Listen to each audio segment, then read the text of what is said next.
Vous avez l'impression de stagner et de ne plus progresser, cette vidéo tombe à pic car aujourd'hui on va parler de HIIT pour High Intensity Training ou entraînement de haute intensité en français. En effet, vous pouvez stagner à cause d'une absence de HIIT dans votre programme ou au contraire à cause d'un enchaînement d'erreurs liées à ce type de séance, ce qui est souvent le cas.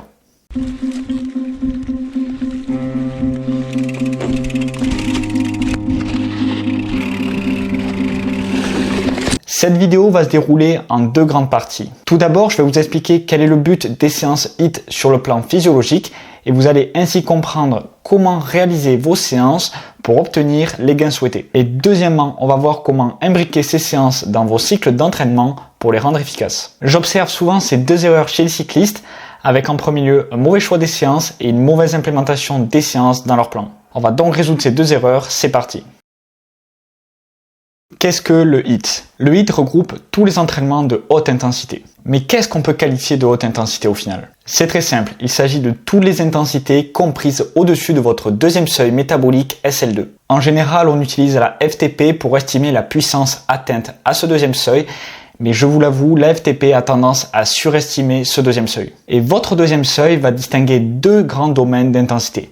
Le domaine d'intensité élevé du domaine d'intensité sévère. Et on parle de haute intensité quand on accumule du temps dans ce domaine d'intensité sévère. En franchissant le deuxième seuil et en rentrant dans le domaine d'intensité sévère, notre organisme fait face à de nombreux phénomènes. Tous les marqueurs physiologiques comme la VO2, la fréquence cardiaque ou la lactatémie ne pourront plus rester stables et vont dériver vers leur valeur maximale. En fait, une fois franchi ce deuxième seuil, ce n'est qu'une question de temps avant d'atteindre VO2 max ou bien l'échec pur et dur. Tout dépend de la puissance soutenue. Si vous réalisez un exercice à 105% de FTP, vous serez peut-être capable de maintenir cette puissance sur 35 minutes avant d'atteindre VO2 max. Mais alors, si vous pédalez à 150% de votre FTP, il vous faudra peut-être seulement 1 minute pour atteindre votre VO2 max, voire l'échec. Le corps étant mis à rude épreuve pour soutenir de telles intensités, notre organisme va utiliser en grande majorité du glucose. Il y aura donc une importante sollicitation de notre filière glycolytique. On va également retrouver une importante utilisation fractionnaire de VO2 max, c'est-à-dire qu'à haute intensité, on va atteindre un pourcentage de VO2 max élevé et également une importante sollicitation des fibres de type 2 qui sont des fibres souvent délaissées à basse intensité. Par conséquent, accumuler du temps dans ce domaine d'intensité sévère est très intéressant. Premièrement, pour améliorer sa VO2 max. Car comme on le sait, pour impacter sa VO2 max, rouler au-dessus de 90% de cette dernière valeur est un facteur primordial pour l'améliorer. Si vous voulez en savoir plus sur les déterminants de la VO2 max et comprendre comment on peut l'améliorer, je vous invite à visionner les deux vidéos que j'ai déjà réalisées dessus. Ensuite, comme je l'ai dit, l'utilisation du glucose va être maximale dans cette zone. Alors cette intensité sévère va améliorer votre capacité à régénérer de l'ATP grâce au glucose en améliorant votre glycolyse, avec notamment des améliorations enzymatiques liées à cette filière. Et s'il y a une haute utilisation du glucose et par conséquent de la glycolyse, il y a forcément une haute production de lactate. Et il semblerait que le lactate soit une molécule de signalisation cellulaire qui permettrait de générer des adaptations. En effet, quand le lactate est produit, d'après de récentes études, il aurait le pouvoir d'activer une cascade de signalisation cellulaire qui permettrait des adaptations physiques qui permettrait de produire plus de watts. Aussi, qui dit haute intensité dit haute production de métabolites indésirables et en se plaçant dans cette zone, on va donc entraîner nos systèmes tampons à réguler l'acidité afin qu'on puisse continuer l'exercice. Et enfin, on va également entraîner nos fibres de type 2 qui, comme je l'ai dit précédemment, sont peu utilisées à basse intensité. Pour faire simple, tous les facteurs que je viens d'énumérer vont vous permettre de produire et de maintenir des puissances plus élevées. Et être capable de telles prouesses vous permettra de progresser quelle que soit votre discipline lorsque l'intensité s'élève. Mais attention, le HIIT ne va pas simplement vous faire progresser dans la haute intensité, mais aura un impact sur vos performances globales. Il faut voir le HIIT comme un outil qui peut vous permettre de booster vos performances à l'approche d'un objectif ou alors qui vous permettra de passer un cap si vous sentez une stagnation de vos performances. Et là, vous allez me dire, c'est bien beau, mais comment réellement obtenir toutes ces adaptations et progresser grâce à la haute intensité? Et je vous répondrai grâce aux fameuses séances d'intervalle HIIT. En alternant des phases de travail et de récupération, on est capable d'accumuler beaucoup plus de temps à une puissance donnée pour exercer un travail important sur notre organisme. L'idée des séances HIIT sera donc de réaliser des phases de travail à des intensités supérieures au deuxième seuil et par conséquent à votre FTP avec des phases de récupération. Et là, le champ des possibles est énorme. Vous pouvez réaliser des intervalles courts, des intervalles longs, faire varier la puissance, vous pouvez faire des intervalles à 105% FTP, à 130%, il y a plein de choix possibles. On peut également jouer sur la durée de récupération. Bref, il y a une multitude de séances possibles à réaliser. C'est pour ça que j'ai créé un guide regroupant les meilleurs exercices HIIT.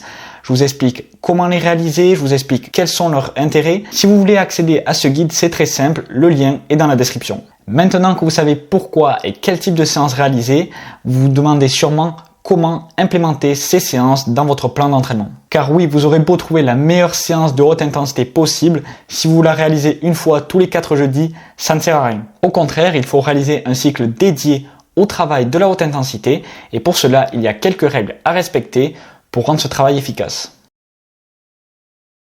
Pour commencer, quelle est la durée optimale d'un cycle HIIT? Et oui, il est important de réaliser des cycles dédiés au travail de haute intensité, mais combien de séances ou combien de semaines réaliser pour rendre ce travail efficace? Pour cela, jetons un œil à la littérature scientifique. Une étude sur des rameurs s'est intéressée à la quantité de séances HIIT nécessaires pour atteindre des progrès significatifs. Ils ont commencé leur expérience en faisant passer des tests physiques à l'ensemble des participants. Ils ont ensuite commencé avec un bloc de 3 semaines avec 8 séances de HIIT. Suite à ce bloc de 3 semaines, ils ont réitéré les tests de performance. Ensuite, ils ont attaqué avec un deuxième bloc de 3 semaines avec encore une fois 8 séances de HIIT. Et là, les résultats ont mis en évidence qu'il y a eu énormément de progrès suite au premier bloc de 3 semaines, mais il n'y a pas eu de résultats additionnels avec le deuxième bloc.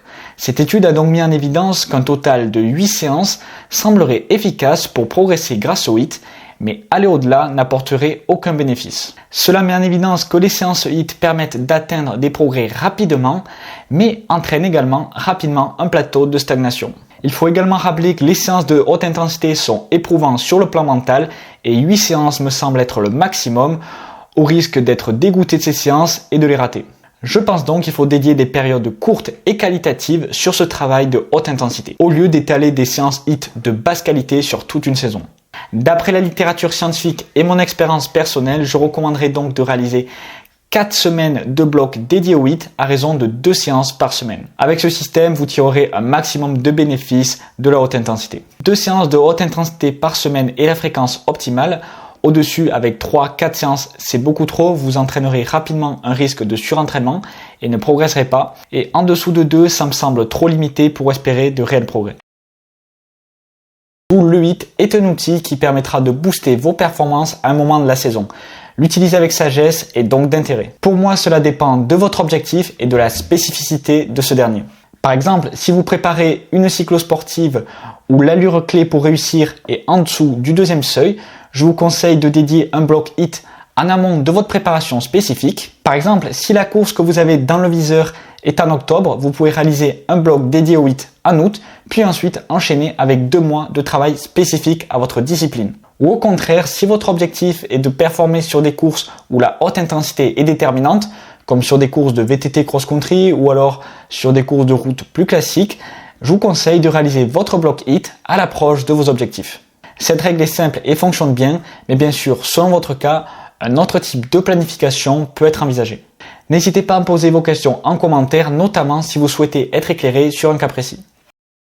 J'espère que cette vidéo vous a plu et vous a éclairé davantage sur le HIIT. Et si vous voulez aller plus loin, je vous annonce que j'ai créé un programme HIIT sur 6 semaines qui respecte tous les principes énoncés dans cette vidéo et qui, je pense, vous permettrait d'atteindre d'importants progrès. Si vous êtes intéressé, j'ai créé une vidéo qui vous explique le programme, le lien pour y accéder est en description. Allez la voir, vous ne serez pas déçus car je vous propose une offre avantageuse pour le lancement de ce nouveau programme. Bien sûr, je vous rappelle que vous pouvez accéder au guide gratuit regroupant les meilleures séances de haute intensité.